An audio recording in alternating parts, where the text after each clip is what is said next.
60 ஆண்டு கால நடிகர் அப்படின்ற முறையில் நாடகம் மற்றும் தமிழ் திரையுலகில் புதிய சகாப்தம் படைத்து பல கோடி மக்களின் இதயங்களில் நிரந்தரமான இடத்தை பெற்று புகழோடு வாழ்ந்து மறைந்தவர் தான் மகா நடிகர் செவாலியே டாக்டர் நடிகர் திலகம் சிவாஜி கணேசன். அப்படிப்பட்ட கலைஞனின் அசாத்தியமான திரைப்பயணத்தை தொடர்ந்து இந்த நிகழ்ச்சியில் பார்த்துட்டு வரோம். அந்த வரிசையில் இன்னைக்கு நிகழ்ச்சியிலையும் பல சுவாரஸ்யமான தகவல்கள் உங்களுக்காக காத்துட்ருக்கு. வாங்க நிகழ்ச்சிக்குள்ள போகலாம். இது சரித்திர நாயகன் சிவாஜி கணேசன். நடிகர் திலகம் சிவாஜி கணேசன் அவர்களுடைய வெற்றி திரைப்படங்களின் வரிசையில் இல்லற ஜோதி 1954ஆம் ஆண்டு வெளிவந்த தமிழ் திரைப்படமாகும். ஜி.ஆர். ராவ் இயக்கத்தில் இந்த திரைப்படம் வெளிவந்துச்சு. இயக்கத்துடைய மேற்பார்வை டி.ஆர். சுந்தரம் அவர்கள். காதலி மீது உள்ள அன்பால மனைவியை வெறுத்து ஒதுக்கும் காட்சிகளிலும் இறுதியில மனைவியின் தூய்மையான அன்பை புரிந்து கொண்டு அவளிடம் கதறி தன் குற்றங்களுக்கு மன்னிப்பு கேட்கும் காட்சிகளிலும் தான் ஒரு சிறந்த நடிகன் அப்படின்னு நிரூபிச்சிருப்பாரு நடிகர் திலகம் அவர்கள். சிவாஜி தான் அப்படின்னு தன்னுடைய திரைப்பட வரலாற்றில் 11வது முறையாக நிரூபிக்கிறாரு இந்த அற்புத திறமைகள் கொண்ட மாமனிதர் சிவாஜி அவர்கள். கலைவெறி கொண்டவர்கள் குடும்பம் அது இது அப்படின்னு எதுலையுமே பிடிப்பு இல்லாமல் இருப்பாங்க அப்படின்னு அச்சு அசலாக பிரதிபலிச்சிருப்பாரு நடிப்பின் இமயம் நடிகர் திலகம். தன் கவிதையை முதலாக பத்மினி ரசித்து பாராட்டும் போது அந்த முகத்தில் பரவும் சந்தோஷ ரேகைகளை பார்க்க வேண்டுமே. தங்கவேலுவுடன் சேர்ந்து நகைச்சுவை காட்சிகளிலும் தான் திலகம்தான் அப்படின்னு நிரூபிக்கிறாரு சிவாஜி கணேசன் அவர்கள். நடிகர் திலகத்துக்கு பிறகு நம் மனதில் இடம் பிடிப்பவர்கள் சித்திரலேகாவாக வரும் பத்மினியும் காவேரியாக வரும் ஸ்ரீரஞ்சினியும்.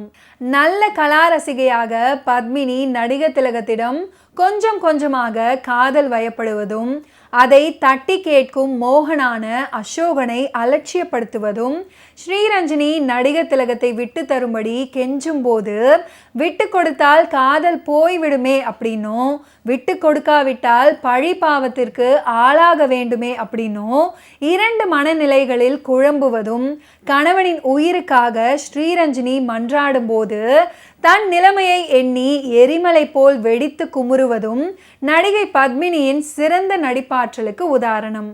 அடுத்ததா இந்த இல்லற ஜோதி திரைப்படத்தில் கலங்கமில்லா காதலிலே அப்படின்னு தொடங்கக்கூடிய இந்த பாடலை ஏ.எம். ராஜா அண்ட் ஜிக்கி மிகவும் அருமையாக பாடியிருப்பாங்க. இந்த பாடல் அனார்கலி நாடகத்தில் இடம்பெற்றிருக்கும்.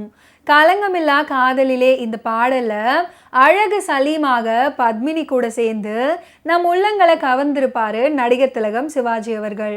எல்லாவற்றிற்கும் சிகரம் வைத்தார்படி நடிகர் திலகத்துடன் அழகு சுந்தரி அனார்கலியாக வெகு பொருத்தமாக ஜோடி சேர்ந்து நம்மை மகிழ்ச்சி கடலில் ஆழ்த்தி உறங்க விடாமல் செய்கிறாங்க பத்மினி.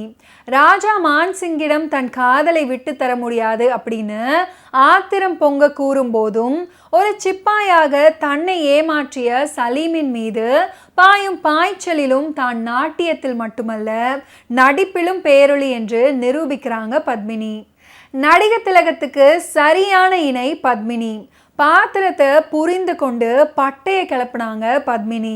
1947ஆம் ஆண்டு கன்னிகா அப்படின்ற படத்தின் மூலம் அறிமுகமான பத்மினி அதுக்கப்புறம் மோகினி, வேதாள உலகம் உள்ளிட்ட பல படங்களில் டான்ஸராக இருந்திருக்காங்க. 1952ஆம் ஆண்டு வெளியான பணம் படத்தின் மூலம் ஹீரோயினாக அறிமுகமாறாங்க. சிவாஜி நடித்த முதல் படமும் இந்த திரைப்படம் தான். ஆனால் பராசக்தி படம் முதல்ல வெளியானதால அந்த படமே சிவாஜி அவர்களுடைய முதல் படமாக பார்க்கப்படுது. பணம் படத்தை தொடர்ந்து சிவாஜி பத்மினி ஜோடி பல படங்களில் ஜோடி சேர்ந்திருக்காங்க. குறிப்பாக அன்பு, தூக்கு தூக்கி, இல்லற ஜோதி, மங்கையர் திலகம் போன்ற சூப்பர் ஹிட் படங்களில் சிவாஜி பத்மினி ஜோடி தொடர்ந்து நடித்தாங்க. சிவாஜியுடன் இணைந்து நடிகை பத்மினி 60க்கும் மேற்பட்ட படங்களில் நடிச்சிருக்கிறாங்க.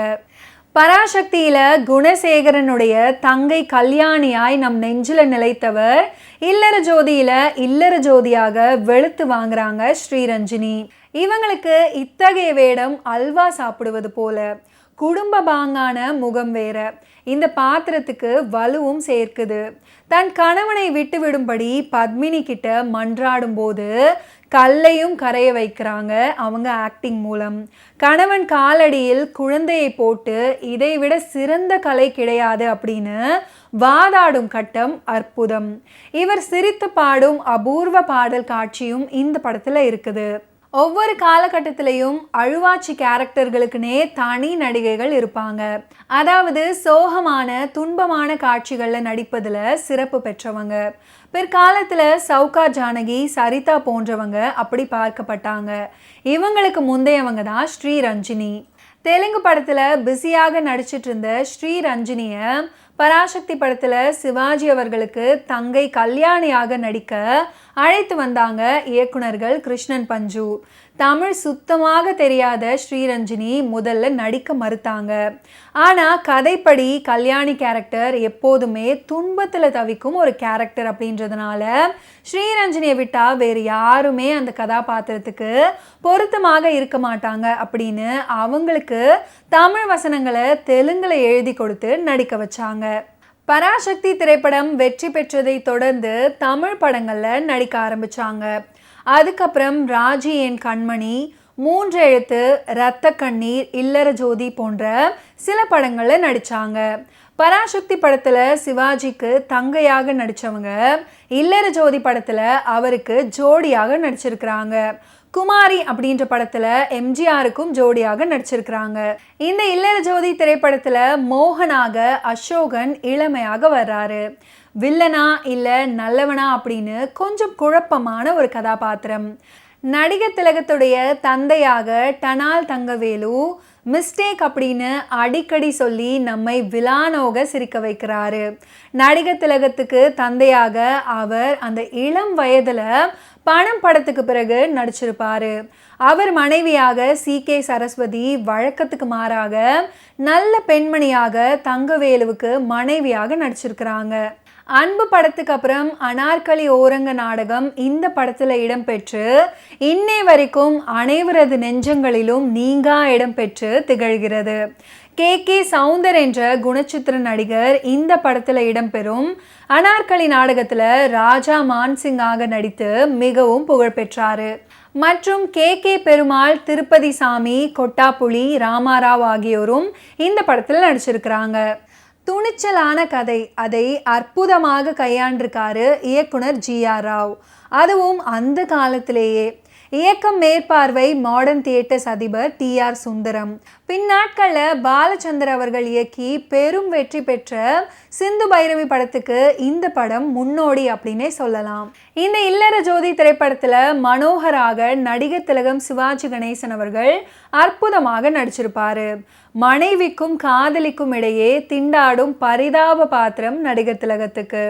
தன்னுடைய கலை ரசனை பெத்தவங்களுக்கும் ஏன் மனைவிக்கும் கூட தெரியவில்லையே அப்படின்னு வேதனைப்படுவதாகட்டும், தன் ரசனைக்கேற்ற ரசிகை கிடைத்தவுடன் கொஞ்சம் கொஞ்சமாக அவளிடம் தன் வசம் இழக்கும் பாங்கை காட்டுவதிலாகட்டும், இப்படி எல்லா காட்சிகளிலும் தன்னுடைய சிறந்த நடிப்பாற்றலை வெளிப்படுத்தியிருப்பாரு நடிகர் திலகம் அவர்கள்.